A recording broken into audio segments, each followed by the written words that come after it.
Saudara-saudariku yang terkasih dalam Yesus Kristus, mengapa hari raya Pentakosta ini sangat penting di dalam kehidupan kita? Kalau kita lihat, hari raya Pentakosta ini sangat menggairahkan sekali, sangat memiliki powerful, memiliki kekuatan yang dahsyat di dalam kehidupan kita. Karena sebagaimana kita ketahui, Pentakosta ini merupakan suatu awal kelahiran dari gereja, di mana Roh Kudus yang hadir diturunkan di setiap pribadi-pribadi manusia. Inilah Pentakosta, di mana Roh Kudus itu hadir di setiap pribadi-pribadi manusia, sehingga pada akhirnya Roh Kudus yang hadir di setiap pribadi manusia ini menghantarkan setiap manusia untuk hidup di dalam roh dan kebenaran. Maka kita yang hadir, yang menyadari bahwa Roh Kudus itu senantiasa hadir di dalam kita, kita pun diajak untuk hidup di dalam roh dan kebenaran. Dan kita juga harus menyadari bahwa kita adalah gereja yang hidup. Kita memiliki suatu perjuangan, kita harus memiliki suatu kehidupan di dalam roh itu, sehingga roh itulah yang akan memampukan kita untuk hidup di dalam dunia saat ini. Saudara-saudariku yang terkasih dalam Yesus Kristus, ternyata kalau kita lihat di dalam sabda-sabda hari ini, Pentakosta ini bukan sekedar bagaimana kita merayakan kelahiran gereja, tetapi Pentakosta kita diajak untuk merenungkan bagaimana turunnya Roh Kudus. Kemana Roh Kudus itu? Tetapi yang pasti, yang tidak bisa tergantikan, turunnya Roh Kudus itu ternyata ingin memberitahukan kepada kita, menyadarkan kepada kita bahwa Roh Kudus inilah yang memulihkan martabat kita sebagai citra Allah. Sekali lagi saya ingin katakan bahwa Roh Kudus inilah yang memulihkan martabat manusia sebagai citra Allah. Inilah yang menjadi suatu permenungan kepada kita. Orang-orang yang sadar bahwa dirinya adalah citra Allah dan melakukan kehendak Allah, hidup bersama dengan Allah, hidup di dalam Allah, itulah orang-orang yang benar-benar melakukan tindakan Roh Kudus. Itulah orang-orang yang hidup di dalam Roh Kudus. Itulah orang-orang yang sadar bahwa Roh Kudus itu hadir di dalam dirinya. Dan Roh Kudus itu memperbaharui dirinya menjadi kembali seturut citra Allah. Saudara-saudariku yang terkasih dalam Yesus Kristus, terkadang kita tidak menyadari bahwa kita ini adalah citra Allah.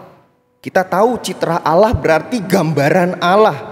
Artinya kalau kita menyadari bahwa kita citra Allah, kita tahu apa yang harus kita lakukan. Karena citra Allah inilah Roh Kudus itu ada di setiap manusia. Namun yang menjadi permasalahan atau pertanyaan di dalam kehidupan kita, terkadang kita nggak menyadari Roh Kudus itu. Bahkan kita menepis Roh Kudus itu di dalam kehidupan kita. Bahkan kita menyingkirkan Roh Kudus itu di dalam kehidupan kita. Sehingga pada akhirnya apa? Kita tidak hidup di dalam Roh Kudus. Ketika kita berjumpa dengan banyak orang, banyak jiwa-jiwa yang kita hancurkan. Banyak orang yang kita kecewakan. Banyak orang-orang yang menderita karena kehadiran kita, karena kita tidak menyadari Roh Kudus itu di dalam kehidupan kita.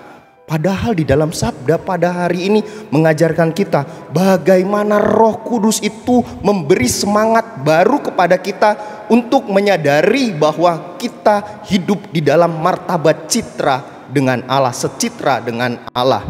Makanya kalau kita lihat tadi di Mazmur Tanggapan ada lagu, utuslah rohmu ya Tuhan dan jadi baru seluruh muka bumi. Karena Roh Kudus ini memperbaharui kita. Karena panggilan iman kita bukan hidup di dalam dosa, tetapi hidup di dalam Roh Kudus, hidup tumbuh dan berkembang di dalam Roh Kudus itu. Oleh karena itu, saudara-saudariku yang terkasih dalam Yesus Kristus, dalam homili ini saya ingin mengajak kembali Bapak Ibu dan saudara-saudari, kita nyanyikan kembali "Utuslah Roh Kudus-Mu, Roh Kudus ya Tuhan". Mungkin yang versi lama nanti kita akan nyanyikan bersama. Mungkin lagunya seperti tadi di Mazmur Tanggapan, kita nyanyi bersama-sama untuk refrennya. Mungkin Kur bisa membantu nantinya.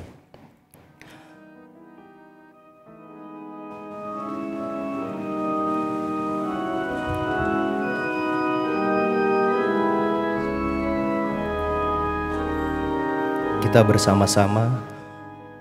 Utuslah Roh-Mu ya Tuhan, dan jadi baru seluruh muka bumi. Sekali lagi kita nyanyikan bersama-sama. Utuslah Roh-Mu ya Tuhan, dan jadi baru seluruh muka bumi. Allahku, nama-Mu hendak ku puji, Engkau amat agung, berdandan sinar kebesaran.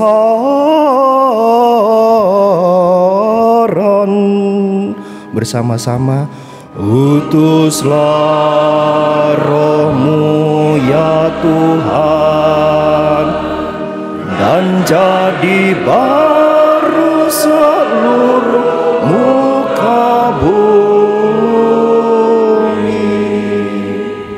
Sudah sangat jelas di dalam lagu yang kita nyanyikan pada hari ini bahwa Roh Kudus itu diutus untuk memperbaharui kita, untuk menyadarkan kita, untuk hidup baru kembali di dalam martabat manusia kita secitra dengan Allah. Bukan hanya kita, tetapi seluruh dunia. Inilah yang menjadi suatu kebahagiaan kita bahwa Roh Kudus ini sangat penting sekali di dalam kehidupan kita. Dan ketika Roh Kudus itu hadir, Roh Kudus itu memberikan karunia kepada kita. Karunia roh yang diberikan kepada para rasul atau yang diberikan kepada kita yang hidup di zaman ini, ternyata bukan hanya memulihkan martabat kita, tetapi sekaligus memberikan suatu perutusan baru. Apa perutusan baru itu?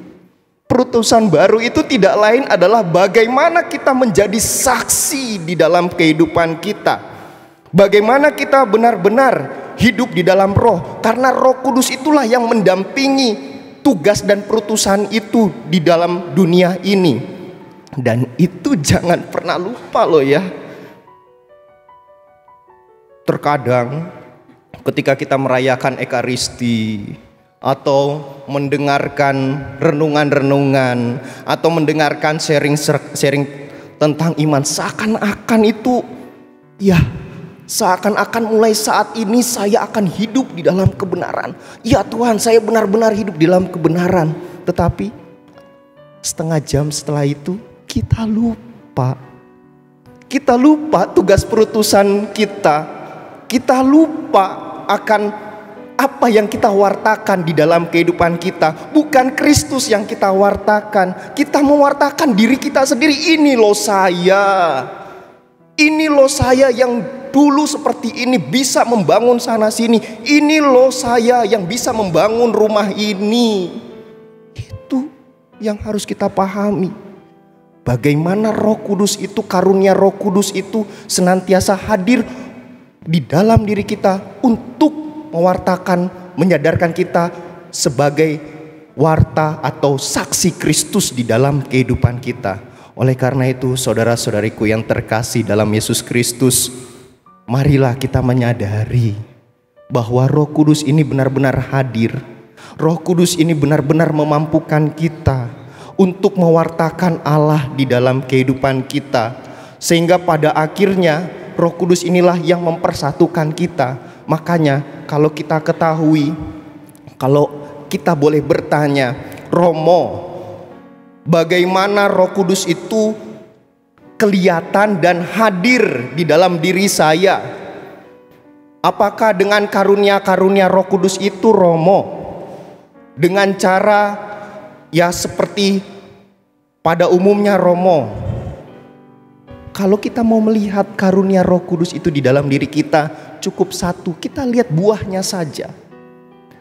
Buah dari Roh Kudus itu tidak lain adalah mempersatukan. Buah dari Roh Kudus itu adalah menjadikan satu manusia di dalam kehidupan. Oleh karena itu, saudara-saudariku yang terkasih dalam Yesus Kristus, inilah yang harus kita sadari ketika kita mulai memecah belah orang-orang yang hadir di sekitar kita untuk mencari kenyamanan kita. Itu Roh Kudus itu tidak hadir di tempat itu. Roh Kudus itu kita kalahkan dengan diri kita. Oleh karena itu, saudara-saudariku yang terkasih, inilah yang menjadi suatu permenungan bagi kita.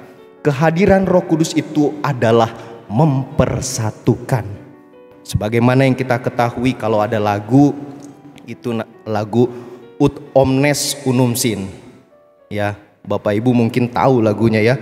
Roh Kudus itu benar-benar mempersatukan dalam keadaan apapun. Meskipun ada badai topan segala macam, ada situasi-situasi masyarakat, situasi sosial yang tidak mendukung, Roh Kudus itu tetap mempersatukan. Jadi di sini kita mau diajarkan bagaimana kita mempertahankan kesatuan di dalam kehidupan kita, di dalam keluarga kita, di dalam komunitas kita, di dalam perjumpaan kita dengan orang-orang yang ada di sekitar kita, sehingga pada akhirnya dunia ini benar-benar menjadi baru, keluarga kita menjadi keluarga yang baru di dalam roh. Jadi kalau kita lihat tadi, saya mengucapkan satu lagu Ut Omnes Unum Sin. Jadi lagunya kurang lebih seperti ini. Saya juga semoga tidak salah karena ini lagu Bina Iman Anak, saya sudah lupa. Jadi Ut Omnes seperti aku dan Bapa adalah satu. Biar didorong-dorong, digoyang-goyang, digoncang-goncang, tetap bersatu membangun dunia baru. Ut Omnes Unum Sin, jadilah mereka satu, seperti aku dan Bapa adalah satu. Biar diolok-olok, dibentak-bentak, dimaki-maki, tetap bersatu membangun dunia baru. Itulah peran Roh Kudus. Orang-orang yang menyadari Roh Kudus di dalam hidupnya, dia akan membawa semangat roh pemersatu itu meskipun apapun yang terjadi di dalam kehidupannya. Oleh karena itu, saudara-saudariku yang terkasih dalam Yesus Kristus, semoga melalui pewartaan hari ini kita benar-benar diteguhkan. Kita tahu apa yang akan kita renungkan dalam Pentakosta ini bagi orang-orang yang kita jumpai. Dan sebagai akhir, saya kembali mengucapkan selamat Hari Raya Pentakosta. Tuhan memberkati.